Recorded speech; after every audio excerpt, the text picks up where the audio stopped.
Let us solve this number 10 problem in our age problems topic in algebra.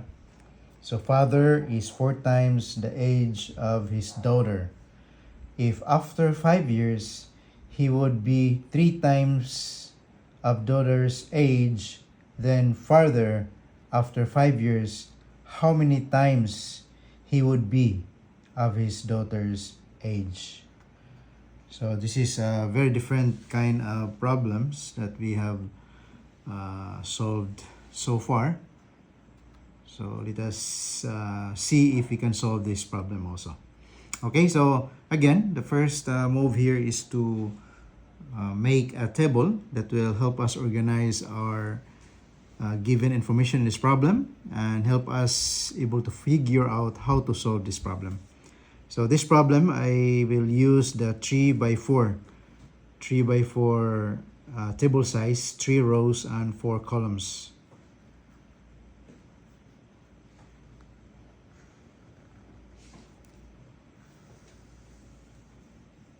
So this is our table. So let's divide this into 2, and then this one divide into 2. So we have 4 columns. Then let's divide this into 3 rows.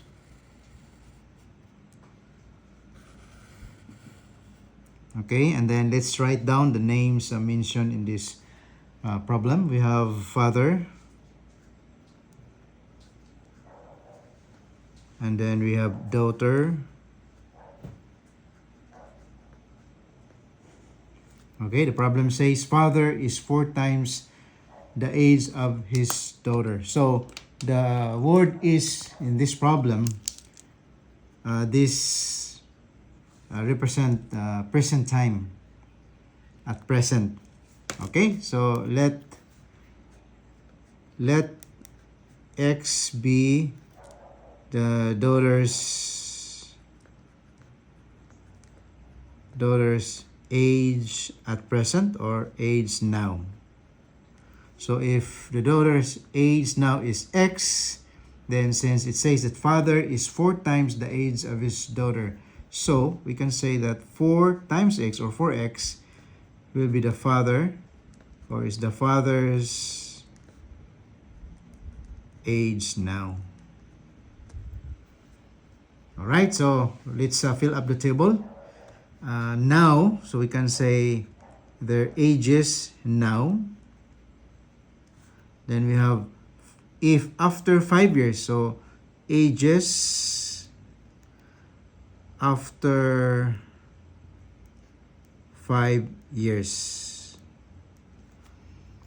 So if the daughter's age now is x, then the father's age is 4x. Then after 5 years, so after 5 years future age, so daughter's age is x plus 5. And the father's age will be 4x plus 5. Then it says, then further. So it says initially, if after 5 years, he would be 3 times of his daughter's age, then further after 5 years. So another 5 years. So ages further after 5 years. Okay, so it means if after 5 years the daughter's age is x plus 5, then we have another further after another 5 years, so plus 5 or equal to x plus 10. Similarly, for the father, after 5 years his age will be 4x plus 5, but further after another 5 years, so we have another plus 5. So this is equal to 4x plus 10. Okay? So let's write this second condition. If after 5 years, okay, so if, I will rewrite that statement, if after 5 years if after 5 years he would be 3 times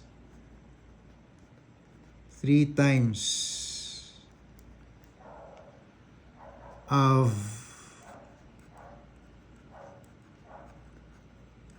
daughter's age. So we have to make an equation out of this statement. Okay? So it says, if after 5 years, he, who is he? He, that refers to the father. So what is the age of the father after 5 years? 4x plus 5. So you write 4x plus 5. Okay? Then the word would be. So the word would be, that can be translated as equals. So 4x plus 5 equals. So 3 times. So what is 3 times?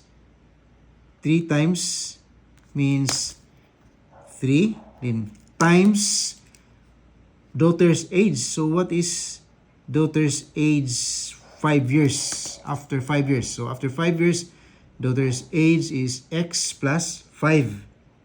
Okay? So this is x plus 5. So 3 times. So it means you have to multiply this 3, this daughter's age 5 years or after 5 years.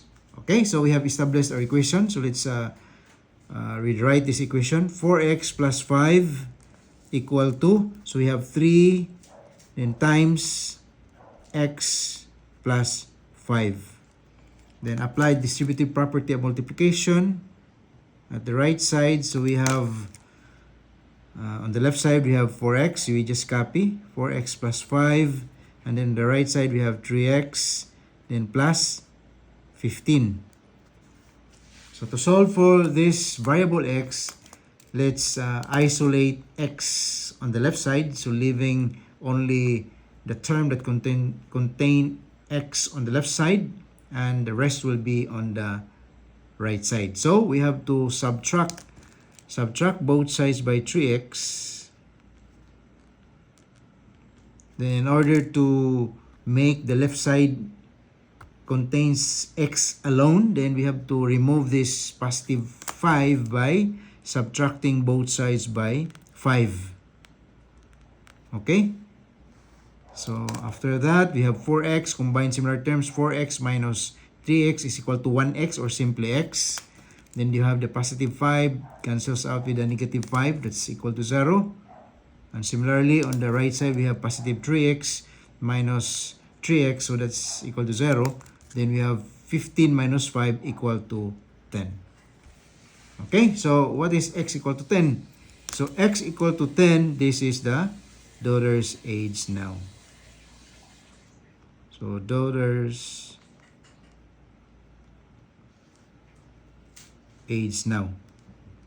Okay, so we can solve the father's age now because father's age now is simply 4x. So substituting 4 times x is equal to 10. So 4x equal to 40. So this is the father's age now. This is father's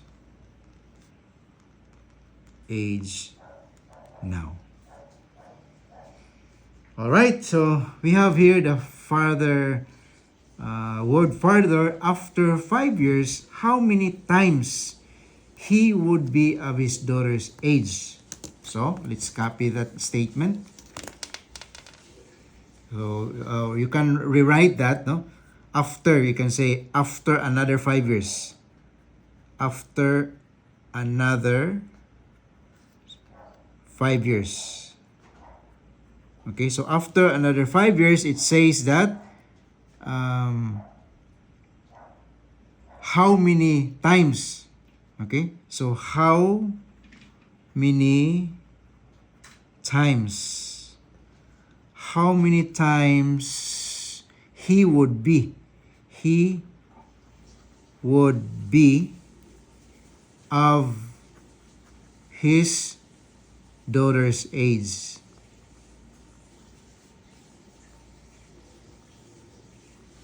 Okay, so from this statement, let us make equation. So it says, after another 5 years, he, so who is he? The father, right? So what is the age of the father after another 5 years? So this is 4x plus 10, right? So we write here 4x plus 10. Then again, the word would be, that can be translated as equals. So would be of his daughter's age. So the question is how many times? So we don't know. So the question, how many times, you can let that be equal to y. So we have equals how many times would be he would be of his daughter's age. So of his daughter's age, what is his daughter's age after another 5 years? That is equal to x plus 10. So the question now is how many times? So you, this y here, you put the y on this side because this is what we are looking for.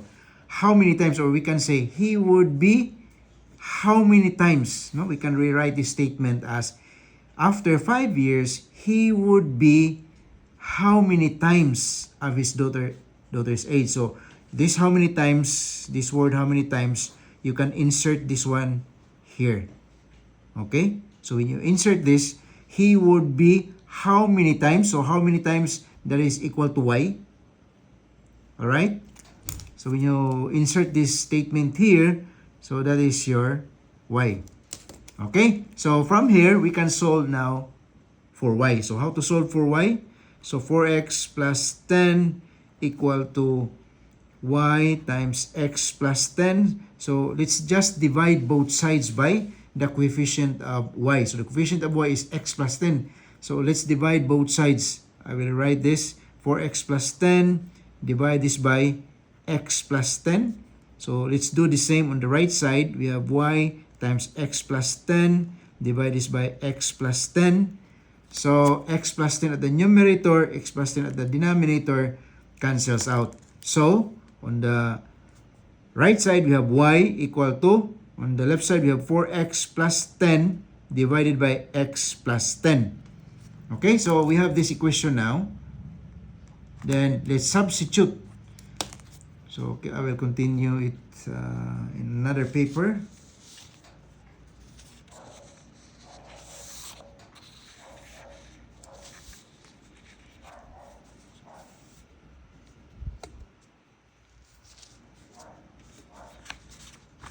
Okay, so we have the result of our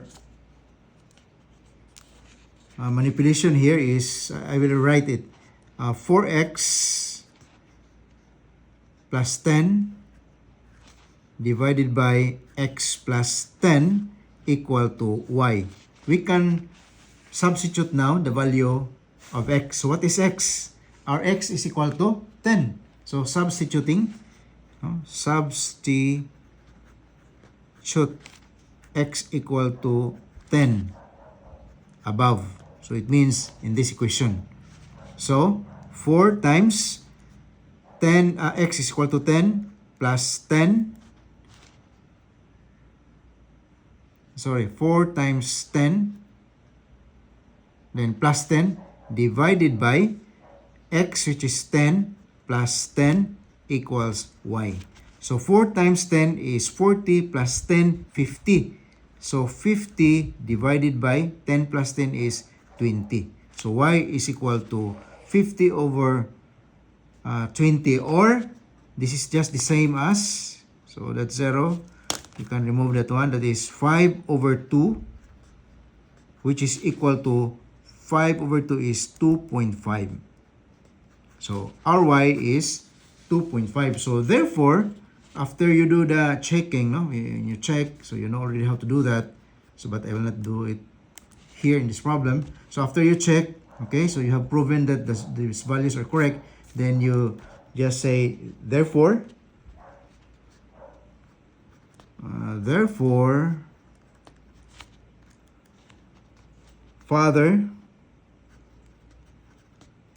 father would be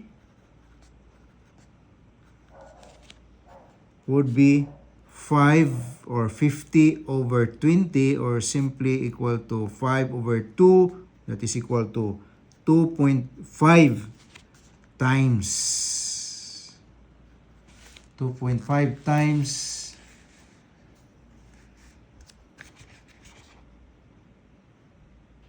of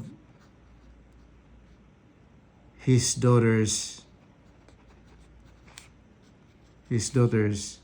age.